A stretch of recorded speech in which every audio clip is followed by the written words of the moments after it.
Saudara ingat gak? Untuk sembah Raja di atas segala raja. Saudara ingat gak? Yesus yang sudah memberikan segala persembahan. Katakan Tuhan, Engkau memberi masalahku. Sembuhkan dulu kamar tidurmu.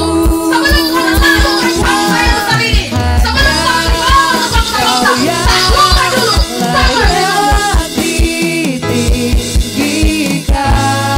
Ya Tuhan, tidak ada yang kami ingini di bumi dan di surga selain Engkau. Hari ini kami minta hadirat-Mu sampai surga menyentuh bumi. Amin.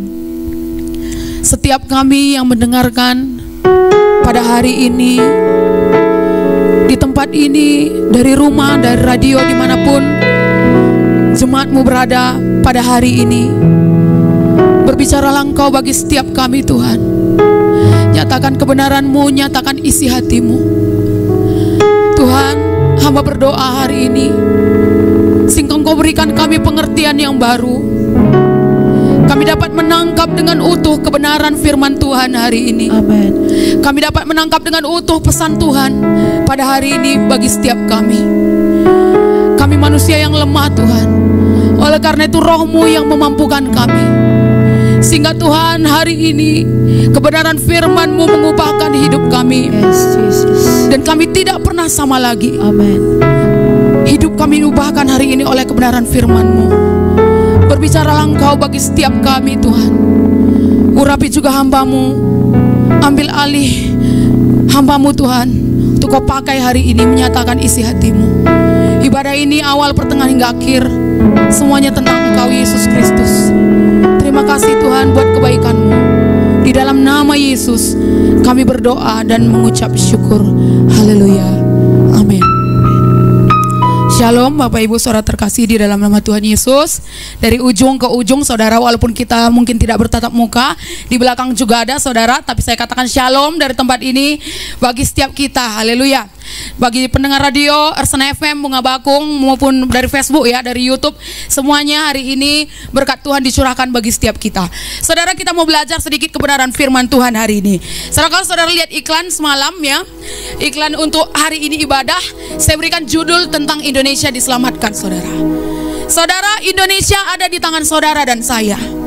Indonesia dengan penduduk 285 juta jiwa, dari Sabang sampai Maroke, dari Miangas sampai Pulau Rote saudara, dengan belasan ribu pulau, ribuan bahasa, ribuan suku. Saudara, sungguh miris kalau tidak ada orang yang mendoakannya. Kalau saudara tidak peduli akan bangsa ini, siapa lagi? Jangan harapkan orang lain dari luar Indonesia untuk mendoakan Indonesia saudara. Harus kita. Amin. Saudara, sebelum sampai ke situ saudara, sedikit saya mau bukakan bagi setiap kita. Ya, mari kita buka dalam 2 Timotius 3 ayat 1 sampai 2. Satu orang boleh bacakan. 2 Timotius pasal yang ketiga ayat 1 sampai 2. Ini saudara tentang akhir zaman. Bagaimana masa sukar yang terjadi di akhir zaman di tengah-tengah kehidupan kita hari-hari ini. 2 Timotius 3 ayat 1 sampai 2. Ketahuilah bahwa pada hari-hari terakhir akan datang masa yang sukar. Manusia akan mencintai dirinya sendiri dan menjadi hamba uang. Mereka akan membual dan menyombongkan diri. Mereka akan menjadi pemfitnah. Mereka akan berontak terhadap orang tua dan tidak tahu berterima kasih, tidak memperdulikan agama. Ayat 1 saja, ulangi. Ketahuilah bahwa pada hari-hari terakhir akan datang masa yang sukar. Saudara, Alkitab sudah mencatat ya. Di dalam 2 Timotius dikatakan, ketahuilah akan ada masa yang sukar, akan ada masa yang susah saudara. Tetapi saudara, ada persamaan dengan ayat ini. Saudara, mari kita buka lagi di dalam Matius 8 ayat 28. Matius 8 ayat 28. Dengan cepat satu orang bacakan. Setibanya di seberang, yaitu di daerah orang Gadara, datanglah dari perkuburan 2 orang yang kerasukan setan menemui Yesus. Mereka sangat berbahaya sehingga tidak seorang pun yang berani melalui jalan itu. Saudara, dikatakan dalam Matius 8 ayat 28, ketika Yesus sampai ke daerah ya namanya Gadara saudara, di sana ada orang yang kerasukan setan dan sangat berbahaya. Kenapa? Apa kaitannya? Ayat 2 Timotius 3 tadi pasal 3 ayat 1 sampai 2 dengan Matius 8 ayat 28. Saudara, di dalam Alkitab Perjanjian Baru ada satu kata dalam bahasa Yunani yaitu namanya kalepos, saudara. Kalepos ini di dalam Perjanjian Baru hanya dicatat 2 kali. Kata kalepos dalam Perjanjian Baru hanya dicatat 2 kali. Yang pertama, saudara, di dalam Matius 8 ayat 28. Itu kata berbahaya tadi.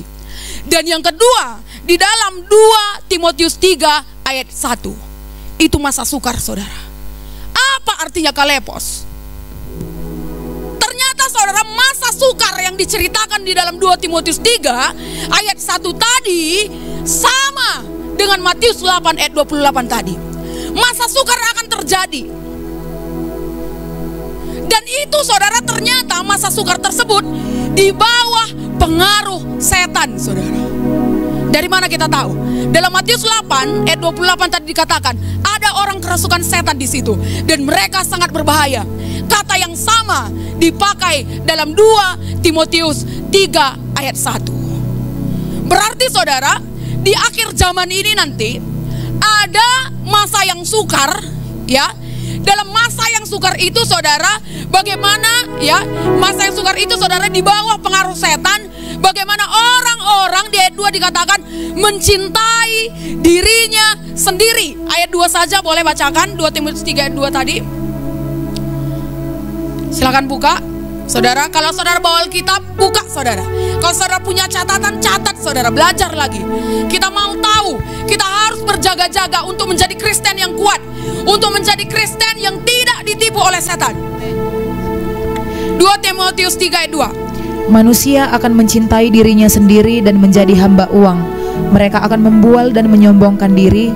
Mereka akan menjadi pemfitnah. Mereka akan berontak terhadap orang tua dan tidak tahu berterima kasih, tidak memperdulikan agama. Saudara, dikatakan di situ mencintai diri sendiri. Tidak suka yang berbau agama.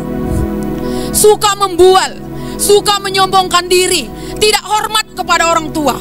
Itu yang terjadi di akhir zaman ini. Dan ternyata itu, saudara, manusia itu gak sadar ternyata itu karena pengaruh setan.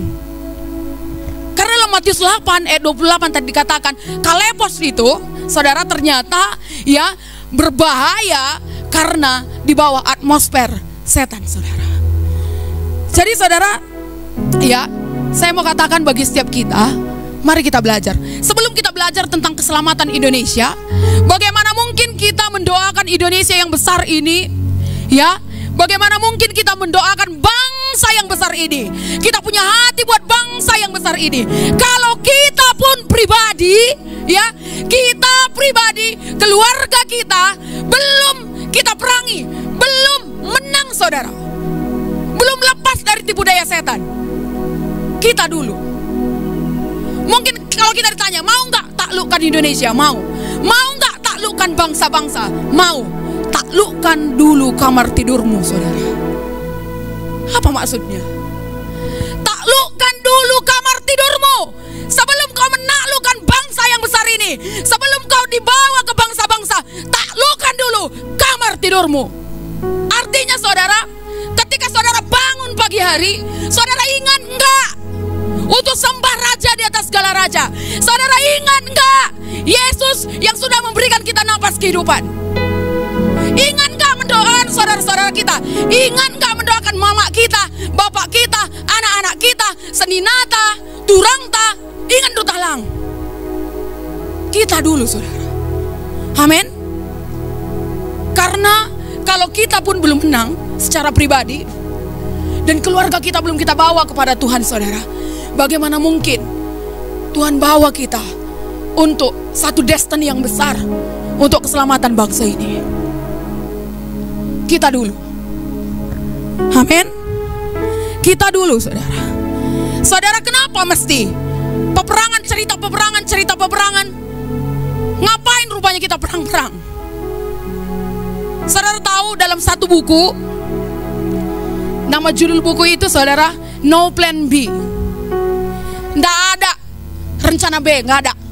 Yang ada cuma satu, saudara. Tidak ada pilihan yang lain, ya. Tidak ada pilihan yang lain.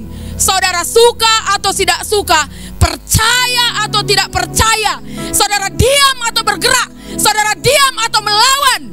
Kalau bukan setan yang mati, saudara yang mati. Saudara mau berpangku tangan, gak mau gerak, gak mau perangi? Kalau bukan setan yang mati, maka saudara yang mati. Apa yang harus kita lakukan? Gimana ini? Bukankah sudah selesai di kayu salib? Ketika Tuhan Yesus disalibkan, dia katakan sudah selesai. Kalau sudah selesai, ngapain lagi kita perang-perangan? Saudara, secara hukum, secara de jure, dia bilang gitu ya, memang sudah selesai. Tapi secara fakta, banyak sekali orang-orang Kristen yang hidup di bawah tipu daya setan, yang hidup di bawah kecanduan lah, di bawah perjudian, di bawah perselingkuhan, di bawah perjinahan, di bawah kemunafikan, di bawah semua pengaruh setan iblis. Dan itu mesti diperangi, saudara. Dimulai dari kita sendiri. Saudara, dalam buku No Plan B itu dikatakan begini. Saudara tahu Kristen itu berasal dari kata eklesia, benar? Ek itu artinya keluar, kaleo itu dipanggil, saudara, dari bahasa Yunani. Jadi kalau digabungin, eklesia itu sebenarnya orang yang dipanggil keluar dari dalam kegelapan menuju terang yang ajaib. Saya mau ulangi ini buat saudara. Mungkin beberapa bulan yang lalu saya sudah khotbahkan ini, saudara. Kita sebagai orang Kristen dipanggil dari hidup yang lama, dari kegelapan menuju terang Tuhan yang ajaib. Itu pengertian umum. Ternyata dalam bahasa Yunani kuno, saudara, eklesia itu punya pengertian yang lain. Yang artinya, eklesia artinya, saudara, pasukan militer. Berarti kita ini pasukan Tuhan yang harus siap berperang. Saudara mau gak mau, saudara harus angkat senjata. Apa senjata kita, saudara? Firman Tuhan. Amin. Perkatakan firman Tuhan. Saudara tahu, saudara, nyanyikan lagu tadi, walau 1000 rebah di sisiku, itu diambil dari Mazmur 91, saudara. Mazmur 91 ayat 1 sampai 16. Orang Yahudi sampai hari ini setiap hari perkatakan itu. Dan kalau bisa saudara hafal, perkatakan itu. Ketika saudara merasa sesak, ketika saudara merasa takut, ketika saudara merasa ditinggalkan, ketika saudara merasa putus asa, ketika saudara mungkin merasa, oh, aku mau bunuh diri ini, saudara perkatakan firman Tuhan. Amin. Itu senjata kita. Kita dipanggil menjadi pasukan Tuhan bukan untuk baris berbaris, tapi setiap kita dipanggil untuk berperang. Saudara pasukan militernya Tuhan. Katakan kiri kanan saudara, walaupun jauh ya, nggak sampai katakan kau pasukan Tuhan. Katakan saudara, kiri kanan saudara, kam pasukan Tuhan nak weni. Amin. Saudara, kita ini pasukan Tuhan. Setan, saudara, begini. Kalau mungkin kita ya orang Karo bilang gini, ke tempat keramat ataupun ke tempat ya mejinja, mungkin gitu ya. Jangan macam-macam. Jangan ganggu penunggunya. Kenapa? Nanti kita diganggu balik. Saudara, saya mau katakan buat saudara, setan mau saudara ganggu atau tidak ganggu, mau saudara perangi atau tidak perangi, setan tetap ganggu saudara. Karena itu pekerjaannya 24 jam. Dia nggak tidur-tidur. Dia tongkrongin saudara ke kamar mandi, makan, tidur. Dia tungguin kapan saya dan saudara jatuh. Dia gak akan berhenti. Karena saudara, setan itu seperti pencuri, pembunuh, dan pembinasa. Dia gak akan berhenti sampai kita berakhir di neraka dengan dia. Dan kita sudah dirancangkan Tuhan untuk masuk dalam kerajaan sorga. Amin. Perangi saudara. Jadi saudara, kalau kita dalam waktu yang singkat ya, tapi saudara kita bisa belajar lagi nanti. Mesti ada pemetaan diri, pemetaan pribadi. Kita ini gimana? Kita ini orang yang seperti apa? Kalau kita tahu kita ini pemarah, katakan Tuhan mulai hari ini aku lemah lembut. Amin. Kalau kita tahu kita ini pembohong saudara, katakan Tuhan hari ini aku mau jujur. Kita tahu diri kita itu seperti apa saudara. Perangi. Dan Dan Alkitab tadi mengatakan ada satu masa yang sukar, saudara. Itu masa yang sangat berbahaya karena ada di bawah pengaruh setan iblis. Kenapa sekarang manusia mencintai dirinya sendiri? Sekarang gini, saudara, kalau setan datang dengan taring yang tajam, ya, ketika dia datang mau ganggu kita, kita pikir, ya ini atmosfernya beda ya, jauhilah tempat itu karena ada setannya. Tapi sering sekali yang jadi setan itu, saudara, kita sendiri. Yang jadi berhala diri kita sendiri. Karena kita mencintai diri kita lebih daripada kita mencintai Tuhan, sehingga itu jadi penyembahan berhala. Gimana maksudnya mencintai diri sendiri? Kita gak mau melakukan satu hal apapun yang menyusahkan daging kita. Susah sedikit gak mau. Kenapa? Karena mencintai diri sendiri. Hari ini, saudara, setiap kita diingatkan, mari angkat senjata, saudara. Ketika saudara bangun pagi hari, sembah Tuhan. Amin. Panggil nama Yesus. Baca Alkitab. Kemarin, saudara, kami mengumpulkan anak-anak muda di rumah, di kantor, saudara. Terus aku tanya, ini semua plan-plan Tuhan, gimana pembacaan Alkitabnya? Tanya satu-satu, lebih dari 10 orang di situ, saudara. Hanya 2 yang rutin setiap hari baca Alkitab. Yang lainnya ditanya, saya cuma baca renungan. Saya udah lama gak baca Alkitab. Saya baca Alkitab tapi cuma 1 ayat. Saudara, sepele, ya. Saudara masih baca Alkitab atau enggak? Saudara masih ingat gak berdoa?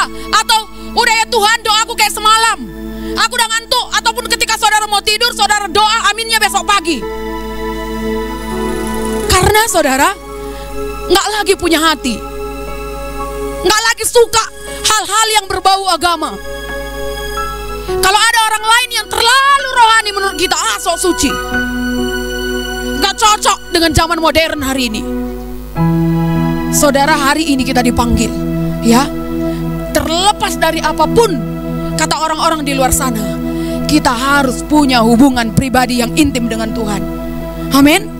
Diri kita dulu sendiri, saudara. Taklukkan kamar tidur kita, saudara. Taklukkan rumah kita.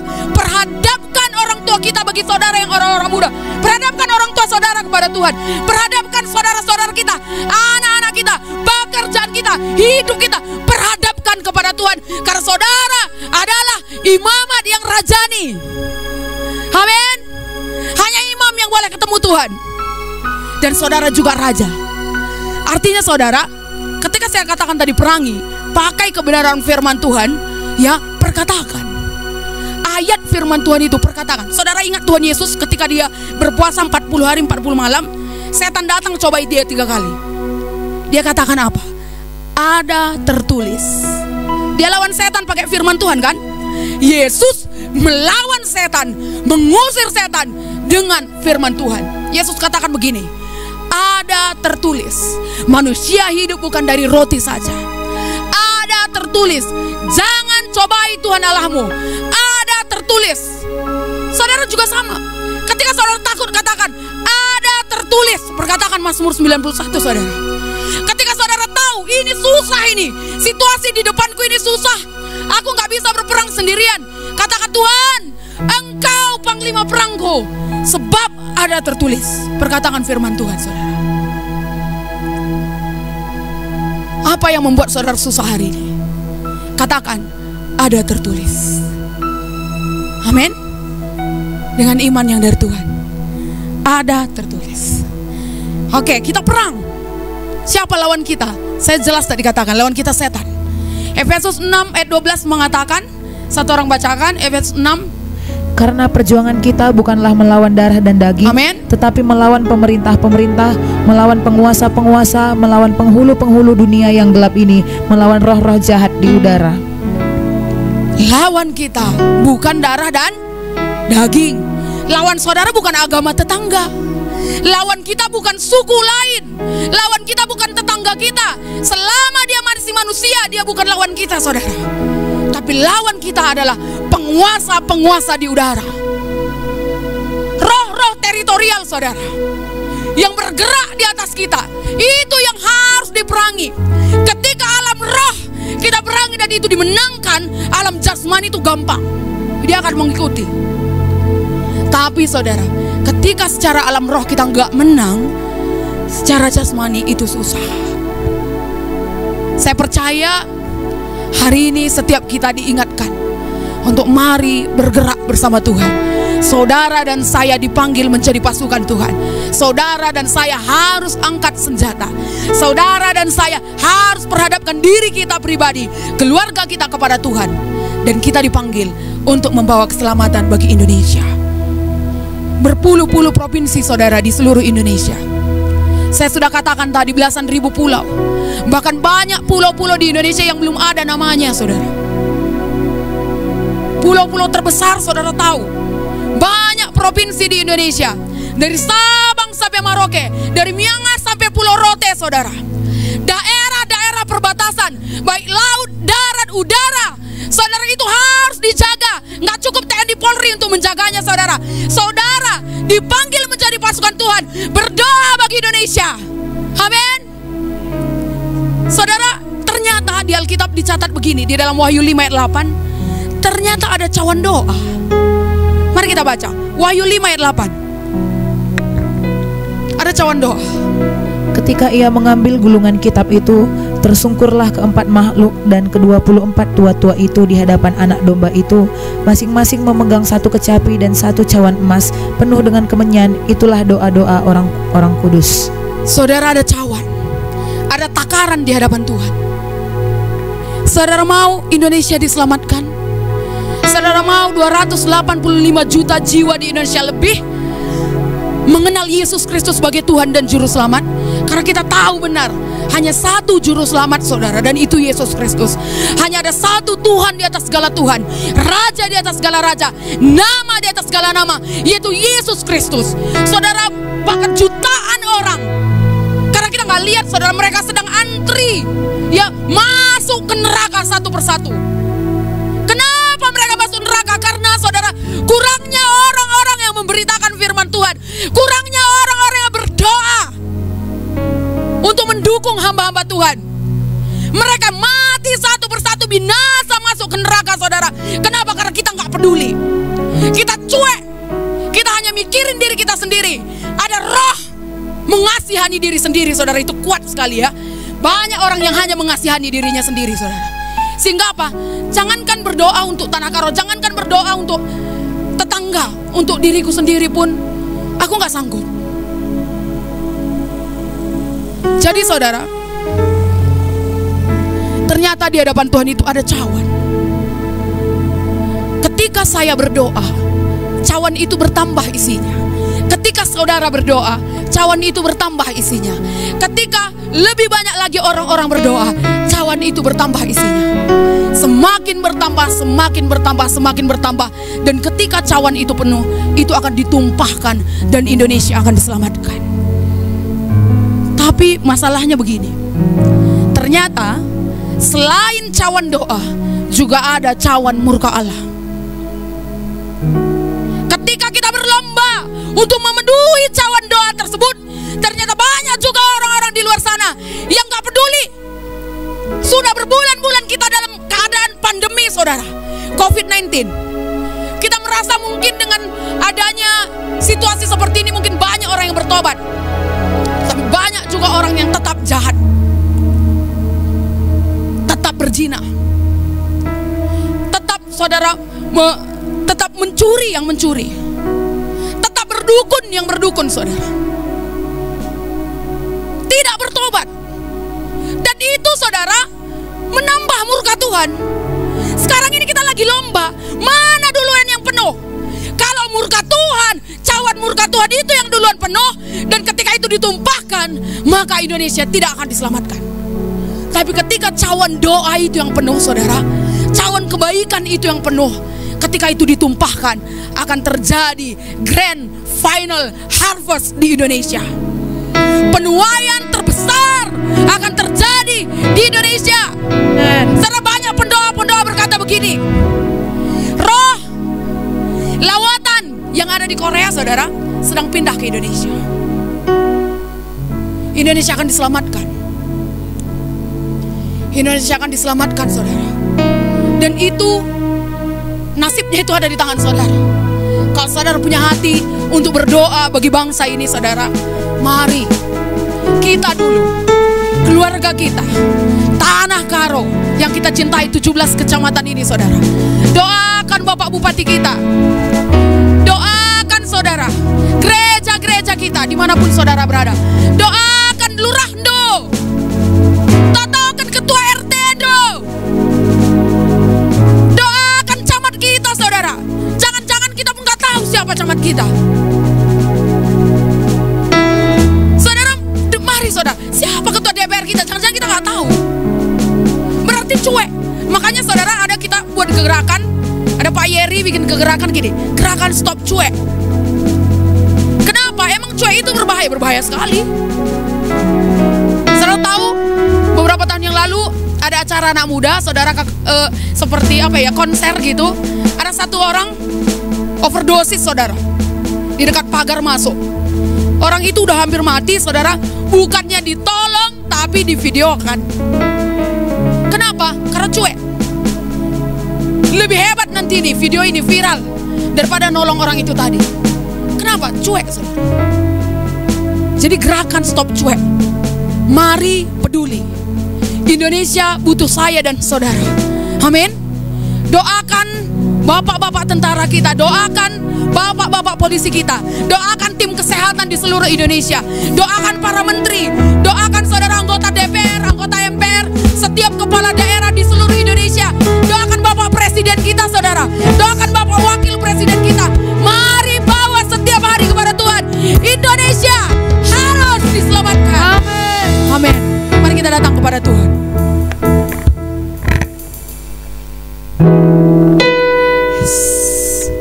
Haleluya.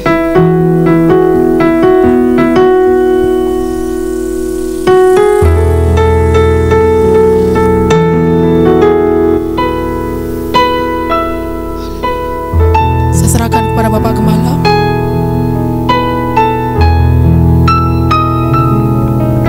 Haleluya. Bapa di sorga, terima kasih Tuhan Yesus atas firman-Mu. Firman-Mu yang telah menguatkan dan meneguhkan setiap kami, Bapa di sorga. Dan biarkan hari ini Bapa di sorga kami mengalami perjumpaan dengan Tuhan.